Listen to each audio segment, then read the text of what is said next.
Hello, my name is Melissa, and thank you for joining me for this Sunday morning meditation.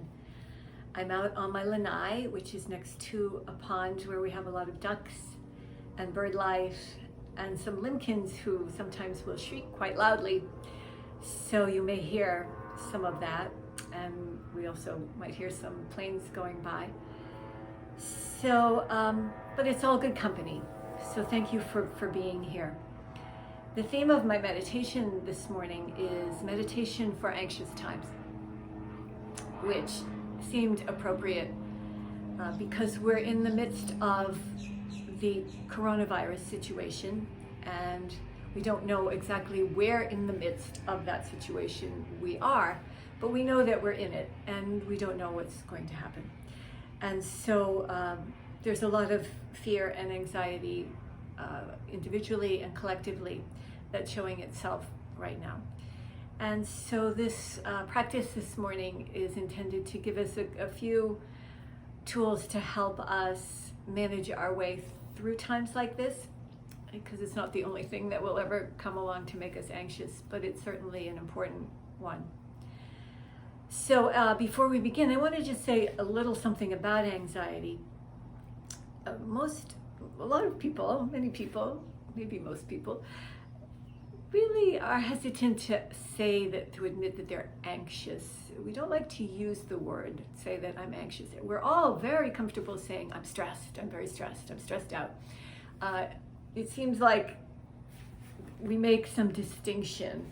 That to be stressed means that we're just very busy in our important lives with busyness, and that we have too much of that.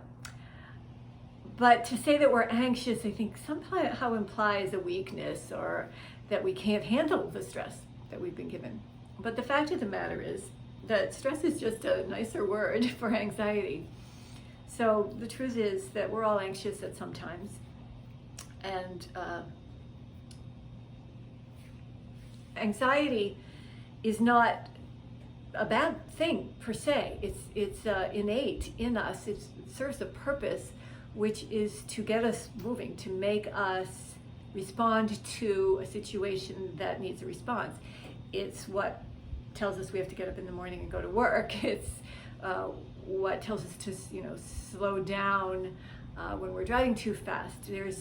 Anxiety serves a purpose. The purpose is to help us deal with a real imminent threat of some sort. But where anxiety can become toxic is when we're holding on to fear for long periods of time over threats that may be real, like the coronavirus is a real thing, but it may not be imminent. Like in the moment, you're okay, but you're fearful for what might happen. And so finding this balance between using the anxiety that's helpful, which is I need to keep myself safe, I need to keep my family safe, I need to prepare for something that could happen, but without constantly dwelling in a state of paralyzing fear over that. So there's a difference, right, between deciding to cancel some plans and everybody hoarding toilet paper. That's a sign of collective anxiety, that kind of behavior. So let's begin. I'm going to begin actually with a little something for the immune system. So I'm going to have to hold my arm up a little bit high for you to see. I'm going to hold one arm up and lightly take the fingers and palm of the other hand and stroke down from the pinky side of the hand right down to the armpit, to the collarbone, just really lightly, and then the middle of the arm. So this is moving the energy of the heart and lung meridians, and also as we get up towards the armpit, this moving lymph up towards the lymph nodes that are in the armpit and toward the neck. Good. So very light touch. And then we can shift over to the other arm, lightly up, inside, middle, and outer. We just do that a couple of times. So the lymph likes a light touch, it doesn't like force. Lymph is the fluid in the body that picks up illnesses and toxins and bad stuff, and takes it through the lymph nodes to clean. And then clean lymph re-enters the body right here at the collarbones. There's a lot of lymph in the neck, so let's just lightly brush down. You can cup the throat, light hand, light touch. Lots of lymph nodes in the neck and throat area. And so when the lymph has been cleaned through going through many, many lymph nodes in the body, and it re-enters and joins the blood right here behind the collarbones, so this key area. So that's just a nice little flush movement of the lymphatic system. And now we're going to tap. So you might think this is silly, but sometimes being a little silly is the best thing that we can do for ourselves. Have a little laugh, but come along for the ride. So first we tap with the hands. I'm tapping with the fingers of this hand on the pinky side of this hand. We're energizing the hands that are going to do the tapping. And then we switch.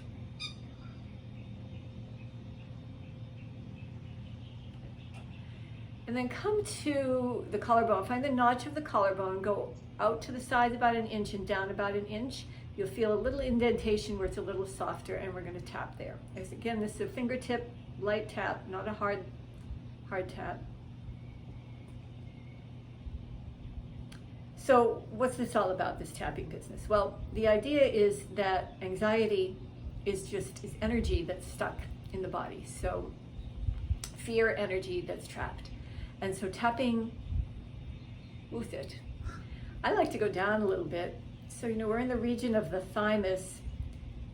Some people call it the thymus thump. So how long do you do it? Well, a little bit. Do it for a little bit. Good. And then we come under the arms, below the armpit, just below the armpit. Nice, firm, but not too heavy tap. And then we switch.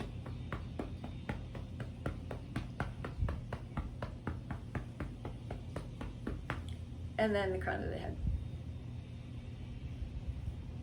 These are all places in meridian theory that are places where energy is channeled and can get blocked. And they're also rather related to the lymphatic system as well. So now we can just bring the hands down to rest on the lap and close your eyes and just sense. Sense any place that you feel tingling. Particularly you might feel that at your fingertips, but where else? Maybe the top of the head. What do you feel in the area of the chest where you tapped? I often feel that even though we tapped at center, I feel the energy has moved out to the outer collarbones, which tells me that energy has moved and something has happened. So just sense and feel.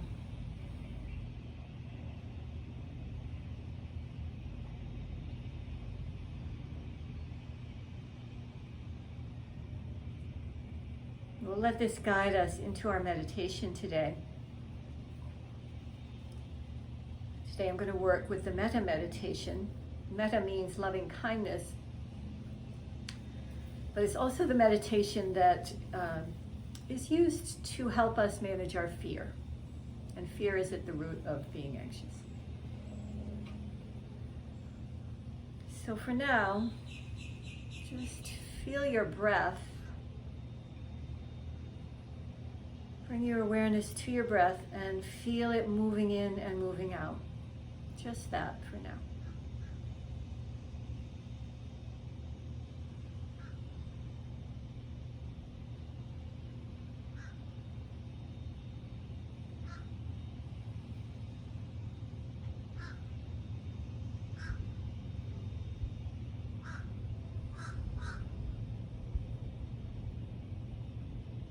See if you can really notice each breath individually from start to finish for a few rounds.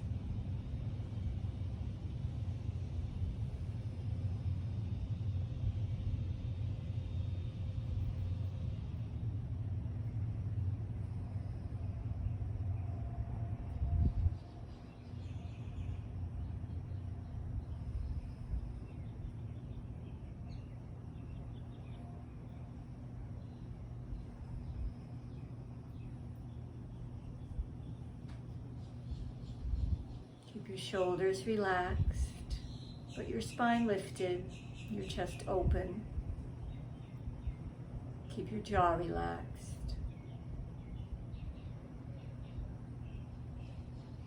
The breath is easy and natural. You don't have to try to change it in any way. Just be aware of it.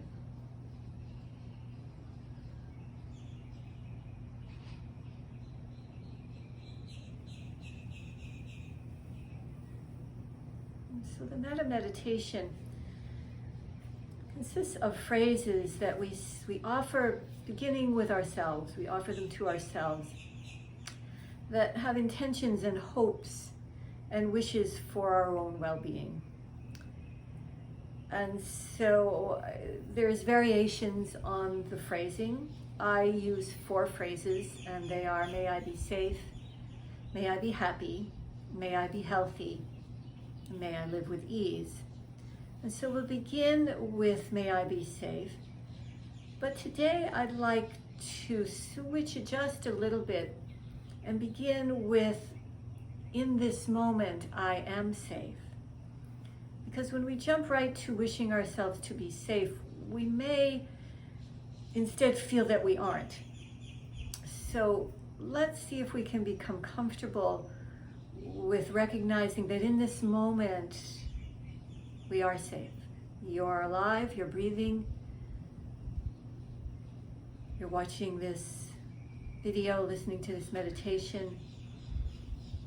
You're not in imminent danger. Sometimes it helps to touch something. You might put your hands on your cushion or just touch something, or keep your eyes a little bit open. That can help too if you do feel unsafe. But let's just say a few rounds of, in this moment, I am safe. On your own, in your own mind, just say it to yourself.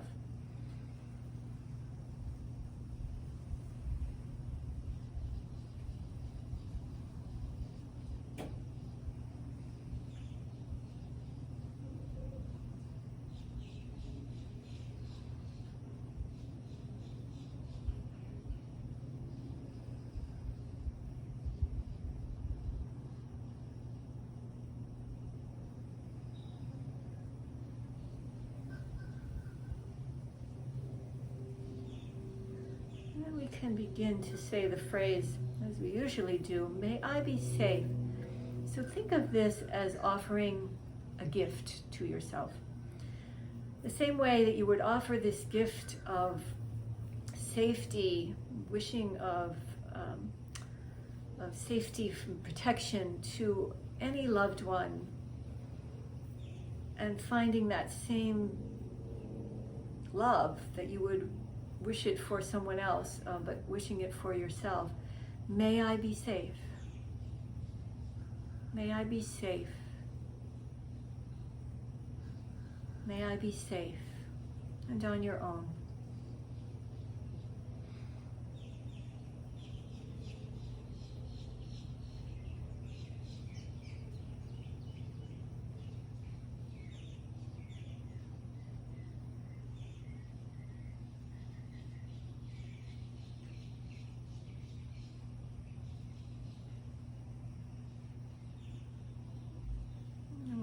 To the second phrase, may I be happy. So again, offering the sincere wish for your own happiness. May I be happy. May I be happy. And on your own.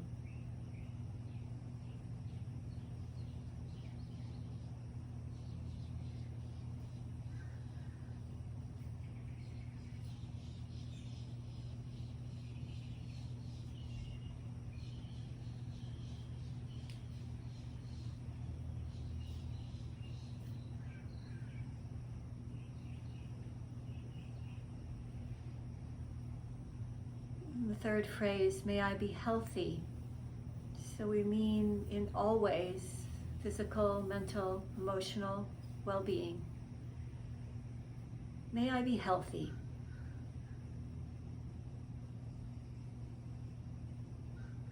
It may be that you have a specific illness that you actually are dealing with. And so this is a wish for your health, for your healing, for your well-being. May I be healthy.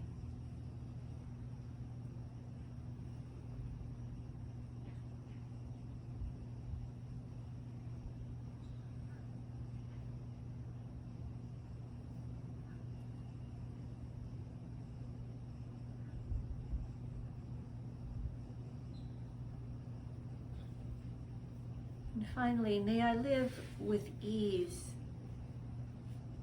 So to live with ease doesn't mean that nothing will go wrong, but it means that we'll be okay, and that we'll be able to manage, and that we trust in ourselves to be able to handle whatever comes our way. So may I live with ease on your own. May I live with ease.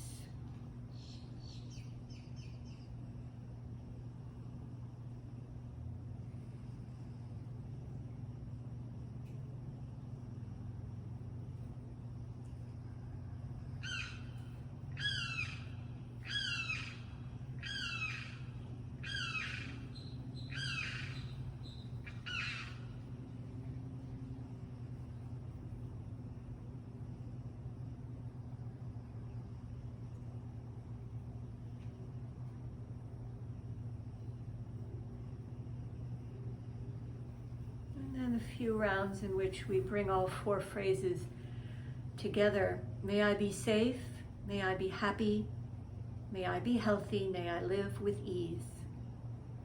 May I be safe, may I be happy, may I be healthy, may I live with ease.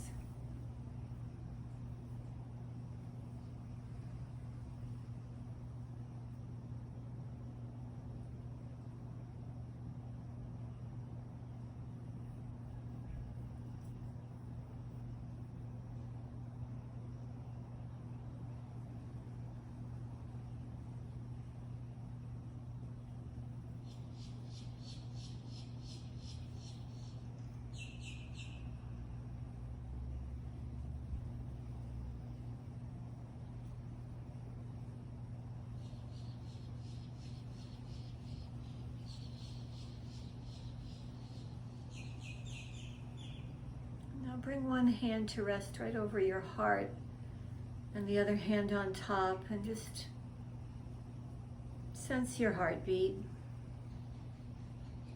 Feel the rise and fall of your chest with your breath. Feel that you are alive, that you are safe. In this moment, you are safe, you are happy, you are healthy, and you are at ease.